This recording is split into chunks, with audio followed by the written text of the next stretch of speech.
everyone, I am Dr. Sonakshi Jain, Biology Faculty, Bansal classes.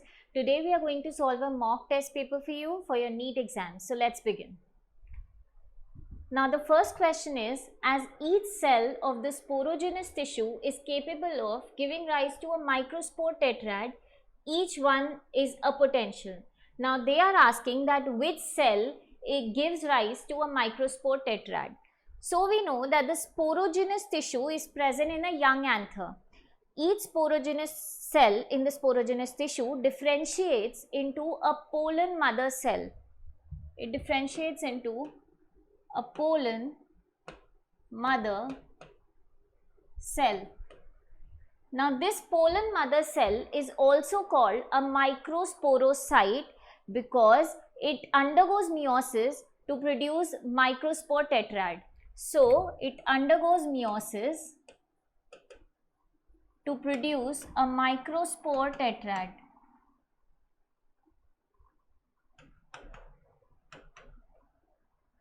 This process of production of a microspore tetrad by a pollen mother cell is called microsporogenesis.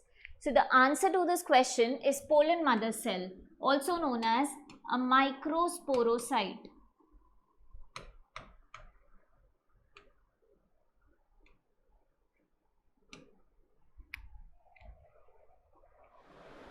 So let's go to the second question. Now the second question is asking how many of the given statements are incorrect. So you have to read the question carefully whether they are asking the correct statement or the incorrect statement. Now the first option in this are the ovaries are located on each side of the lower abdomen, which is absolutely correct. The ovaries in a woman are located on each side of the abdomen. We have a pair of ovaries. So this is the correct option.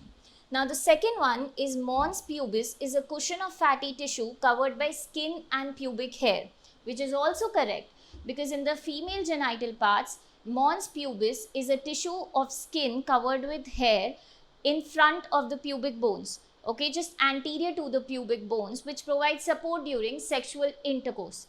Now the third option, a primary spermatocyte completes the second meiotic division leading to the formation of two equal haploid cells called secondary spermatocytes. Now let's understand this.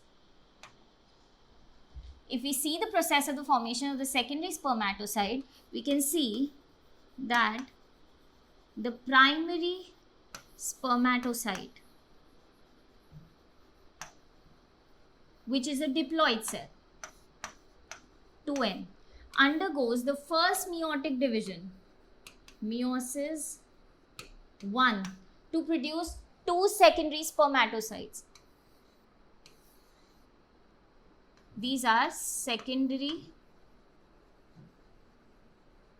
spermatocytes. Now since these are produced by meiosis, so they are haploid. And these secondary spermatocytes on the second meiotic division produce spermatids.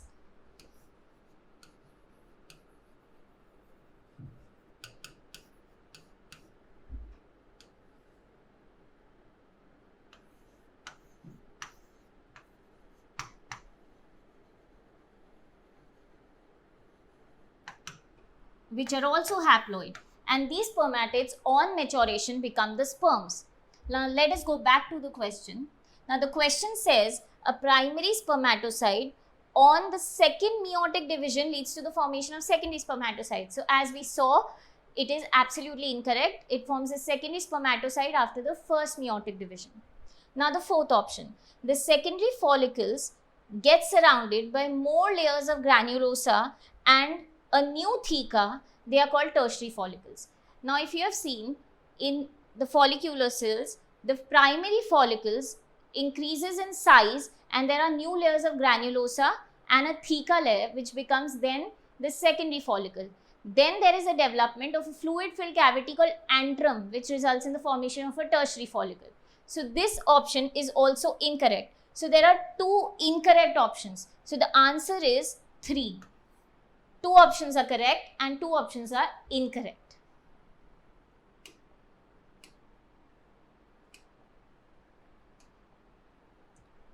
Now let us start with the third question. The third question is the intrauterine device, which are also known as IUDs, are inserted by doctors or expert nurses in the uterus through vagina. These IUDs are presently available as non-medicated IUDs, copper releasing IUDs and the hormone releasing IUDs. Now, as we all know, IUDs are intrauterine devices. They are contraceptive methods. These devices are introduced into the body of the female by a doctor or a professional nurse. Okay, these devices prevent pregnancy because they are contraceptive methods. These do this by three methods. Either they can make the uterus environment unfavorable for the sustenance of the embryo, or they can kill the sperms, phagocytize the sperms, or they can reduce the motility of the sperms. So on the basis of that, there are three types of IUDs.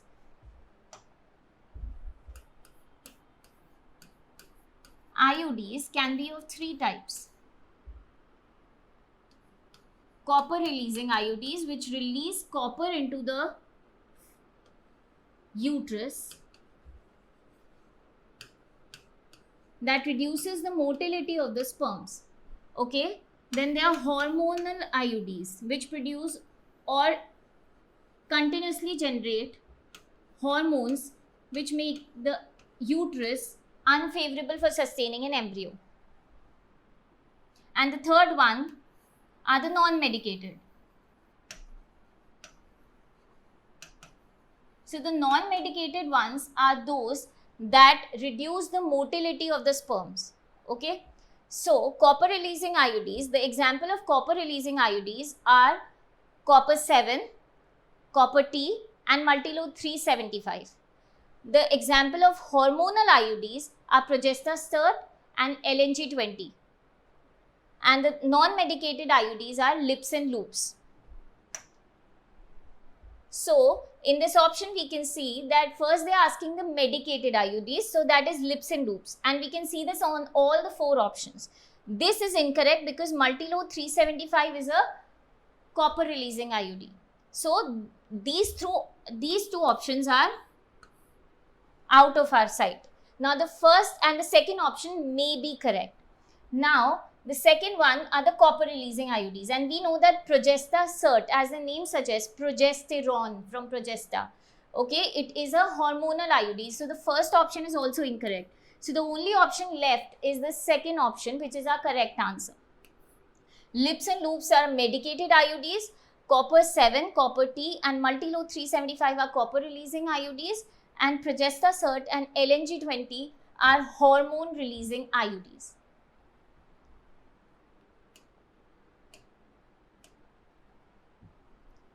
Now let's move on to our fourth question. The fourth question is choose the incorrect statement. Again, in this question, they are asking the incorrect statement. So the first option is callus in an unorganized cell of mass, which is true. Callus is actually an unorganized cell of mass in which we can put the hormones and grow a shoot and a root out of it in the laboratory. Second option is growth of callus culture is faster than the suspension culture. Now, what is a suspension culture? A suspension culture is a cell culture in which a mass of cells is grown in an agitated growth medium. So, by definition, the mass of cells is grown in an agitated growth medium. So, therefore, in cell suspension, the cell grow faster as compared to callus. This is the second option, that growth of callus culture is faster, is automatically wrong. So this is our answer. We have to mark the incorrect statement, and this is the incorrect statement. Now, even if you know the answer, you should read all the options. So we'll go to the third option. Third option is in callus culture, if high auxin to cytokinin ratio is maintained, then roots are formed, which is absolutely correct. In a callus culture, if you maintain a high auxin to cytokinin ratio, roots will be formed. And if you maintain a high cytokinin to auxin ratio, shoots will be formed. So both these options are absolutely correct. So answer is second option. Now let us move to our next question. The feeding of a cattle should be carried out in a scientific manner with special emphasis on. Now, if you feed a cattle, you should maintain your emphasis on what all factors. So the first one is the quality of fodder. The second one is the quantity of fodder. Third one is both the quality and the quantity of fodder. And fourth is neither the quality or quantity of fodder. So fodder is basically what we feed to the cattle. So we have to make sure that not only the quality but the quantity of the fodder should also be appropriate, so that we can get the best yield out of the cattle. Okay, so both the quality and quantity of fodder is important in case of feeding the cattle. So the option is option 3, both the quality and quantity of fodder are important.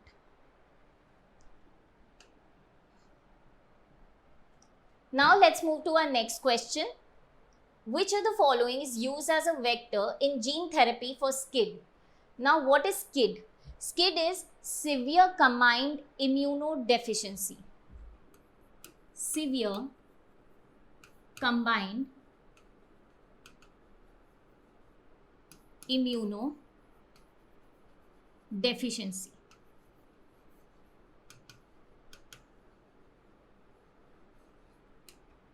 Now, this disease is an X-linked disorder which results in mutation in a gene that is responsible for the formation of an enzyme called adenosine deaminase. So, the enzyme is adenosine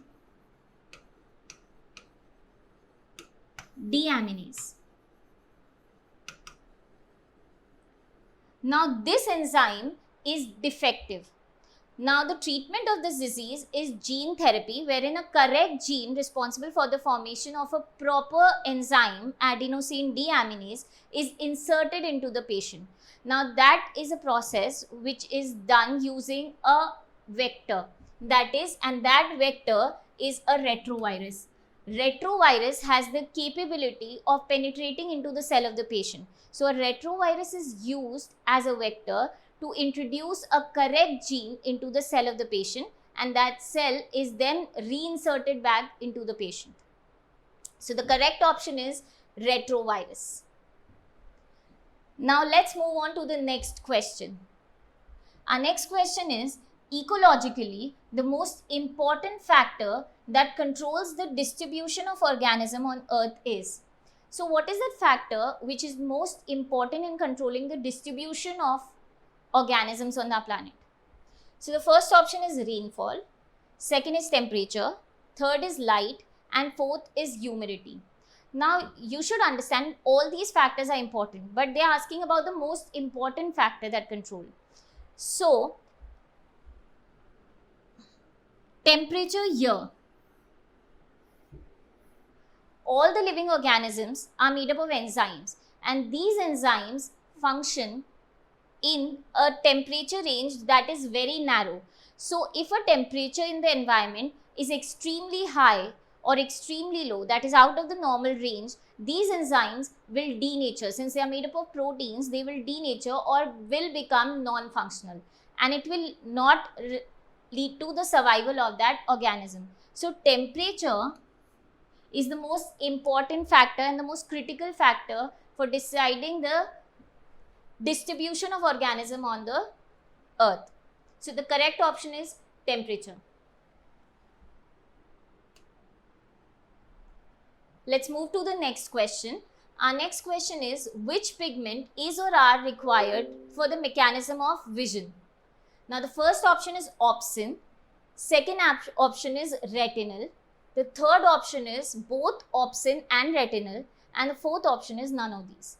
Now they are asking which pigment or a photopigment is required for vision. Now we know that both opsin and retinal are required for vision. Why? Because retinal is an aldehyde of vitamin A, and retinal, when combined with a protein called opsin, forms a pigment called rhodopsin. Now this rhodopsin is a photopigment which is essential for vision, because when the light falls on this photopigment, this pigment again breaks down into retinal and opsin, retinal and opsin, which generates an electrical impulse which is carried on to the brain to interpret the image by the optic nerve. So both retinal and opsin are important for vision. So the answer, both opsin and retinal, which is the third option, is the correct option. Now let us move to the next question. Which of the following is or are the invasive alien species in the Indian context? Now what are alien species? Alien species are species of plants that are introduced into an environment, maybe deliberately or accidentally, but they result in harming the indigenous species of that area. Why? Because they compete with the basic nutrients available in that area. So they can result in even as long as extinction of that indigenous species. So in terms of Indian context, the options given are lantana, Parthenium. Parthenium is also known as carrot grass.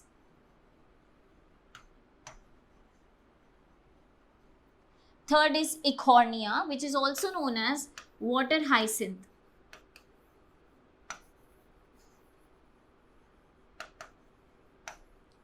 And fourth is all of these.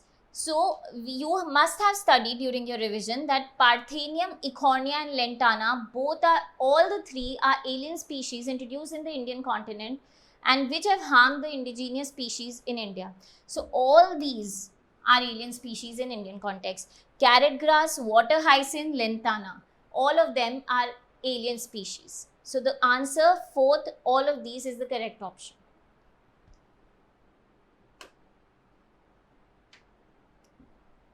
Now, in the next question, there is a diagram. The diagram provided below is used to remove which kind of pollution? A, particulate matter. The second option is gaseous pollution. Third option is SO2 pollution. And the fourth option is sound pollution. Now, the diagram shown below is the diagram of a ESP. What is an ESP? ESP is an electrostatic precipitator. Electrostatic precipitator. Now this electrostatic precipitator removes 99.9% of the particulate matter from the exhaust of a thermal power plant.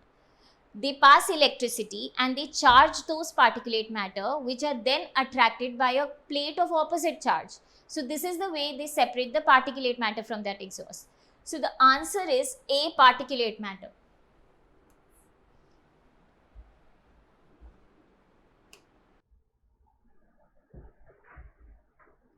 Let's move on to our next question. Next question is asking us to match the columns. Now the first column consists of the pollutants and the second column consists of the source of pollutants. So the first option is nitrous oxide, second is chlorofluorocarbons, third is methane, fourth is ozone and fifth is carbon dioxide. All these are major pollutants. Now we know that carbon dioxide is a pollutant that comes from the combustion of fossil fuels. So we can mark the second option in front of carbon dioxide. Then ozone.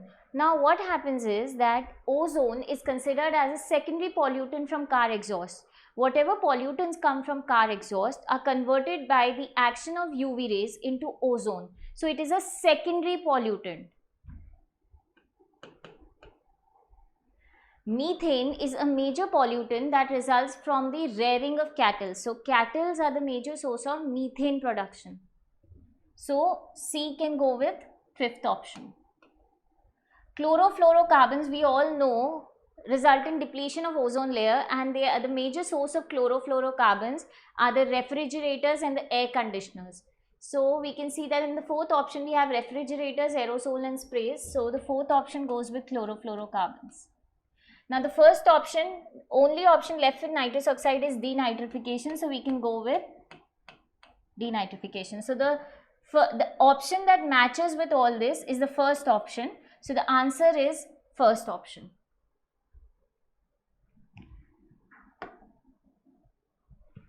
Now the next question is, which of the following bryophytes provide a product that is commonly used as a fuel?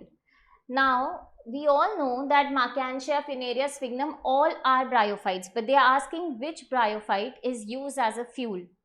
Now, you should know that Sphignum, also known as peat moss,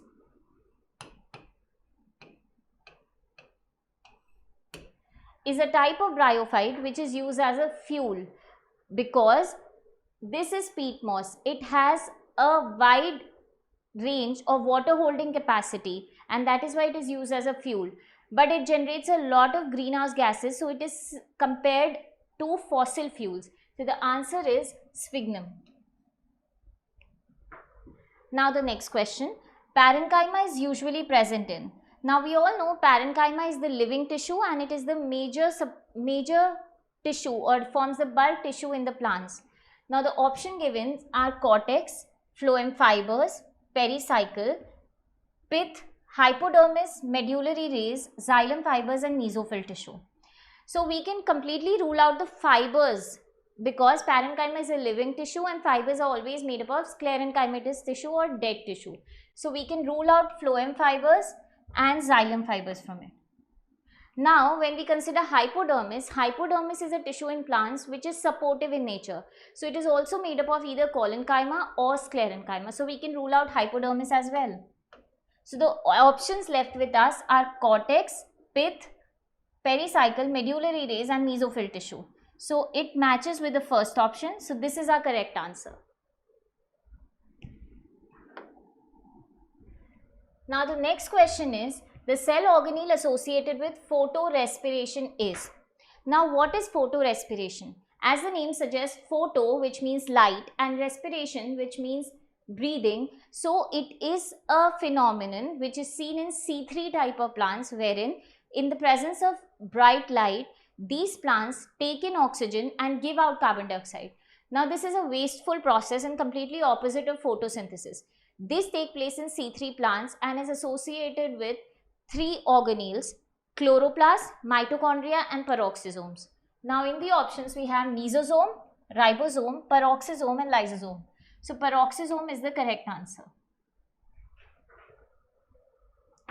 Now the next question is, a karyotype is used to study.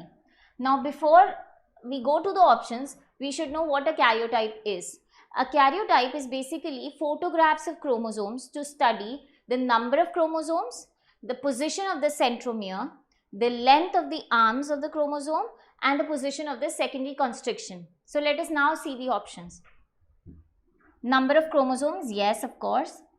Position of centromere, yes. Position of chromosome, no. Length of the arms of the chromosome, yes. And secondary constriction, yes. So the correct answer is first, second, fourth and fifth option. Now let us move on to our next question. The next question is asking, which of the following show mitotic divisions in both haploid and diploid cells? Now, when we consider animals, animals show mitotic division only in somatic cells and somatic cells are always diploid. So, in plants, some plant body, in some plants the dominant plant body is haploid and in some plants the dominant plant body is diploid. So, plants show mitosis in both haploid and diploid cells. So, the answer is plants. Next question. A cell undergoes mitosis in 30 minutes. Find the number of cells produced after 24 hours if the initial number of cells is 10 to the power 5.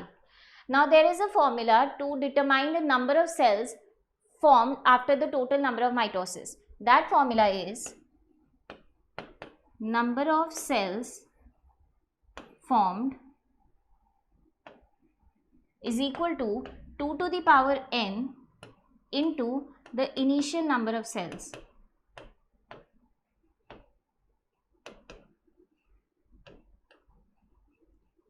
Now in this formula, n, year,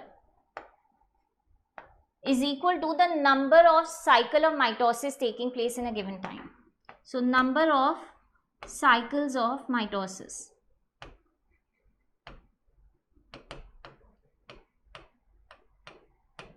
Now in the question it is given that a cell undergoes mitosis in 30 minutes. That is, one cycle occurs in 30 minutes, that is in half an hour. So in half an hour, if there is one cycle, so in 1 hour there will be 2 cycles. In half hour, if there is one cycle, so in 1 hour there will be 2 cycles of mitosis. So the total time given is 24 hours. So in 24 hours there will be 24 into 2, that is 48 cycles of mitosis.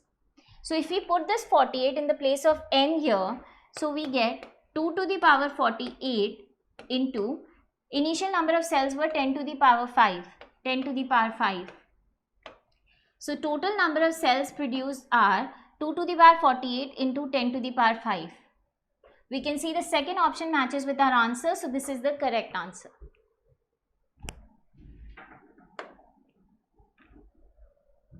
Now the question is, osmotic pressure of 1 molar solution of sucrose is 22.4 atmosphere. What will be the osmotic potential of 0.1 molar sucrose solution? Now we should know that osmotic pressure is always equal to negative of osmotic potential. That is, both of them have the same value, but osmotic potential has a negative prefix. So they have given that the osmotic pressure of 1 molar solution is 22.4 atmosphere. For 1 molar, it is 22.4 atmosphere. So for 0.1 molar, now for 0.1 molar, so the molarity has been reduced to 1/10. So we can reduce the osmotic pressure also to 1/10. So it will be 22.4 upon 10, that is 2.24. Now the value of osmotic pressure is 2.24. So the value of osmotic potential will also be 2.24. But just put a negative sign behind it and you will get your answer. So the answer is minus 2.24. So we can see that the third option matches with our answer. So it is the correct answer. Now the next question is, how many ATPs will be produced during the production of 1 molecule of acetyl coenzyme A from 1 molecule of pyruvic acid? So it is asking that 1 molecule of pyruvic acid, when it is converted into 1 molecule of acetyl coenzyme A, how many ATPs are produced? We know during this process 1 molecule of NADH is produced. What is NADH? It is nicotinamide adenine dinucleotide hydrogen. This is always equivalent to 3 ATPs. So our first option 3 ATP matches with our answer. So this is the correct answer.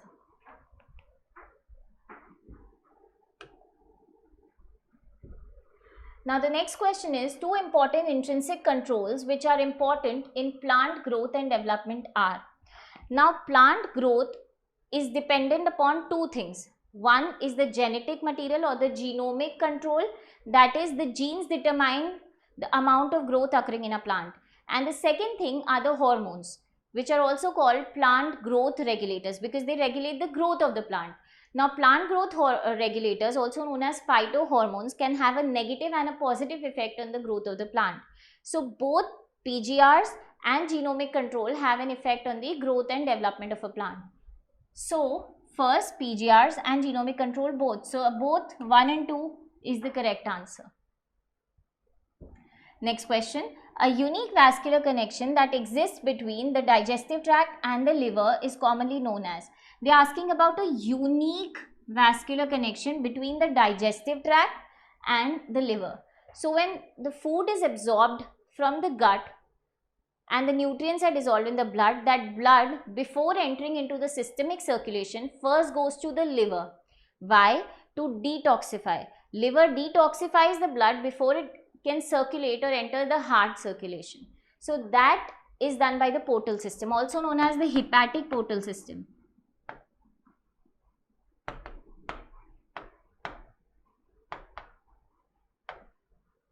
So before entering the systemic circulation, the blood first goes to the hepatic portal system, which takes it to the liver for detoxification. So fourth is the correct answer.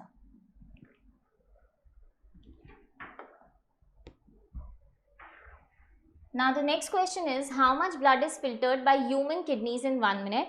Now this question is, human kidneys, both the kidneys together, filter around 1100 to 1200 ml of blood in 1 minute, which is about 1/5 of the cardiac output.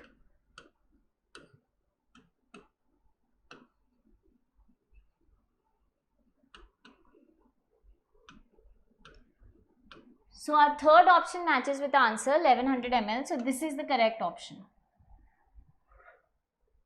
Next question. Which of the following sphincters guard the opening of stomach into duodenum? Now they are asking which sphincter guards the opening of stomach into duodenum. Stomach opens into duodenum, wherein the partially digested food from the stomach, also known as chyme, enters the duodenum for further breakdown. Now, which sphincter guides it? Now, if we draw the stomach, we can see that this is the cardiac part of the stomach. This is the fundus. This is body.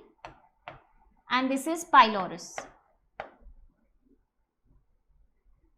So, this part of the stomach joins with duodenum. Now, there is a sphincter here which guards the exit of the food from the stomach into the duodenum. Since it is the pyloric part of the stomach, so the sphincter is called the pyloric sphincter. So, the second option is the correct option.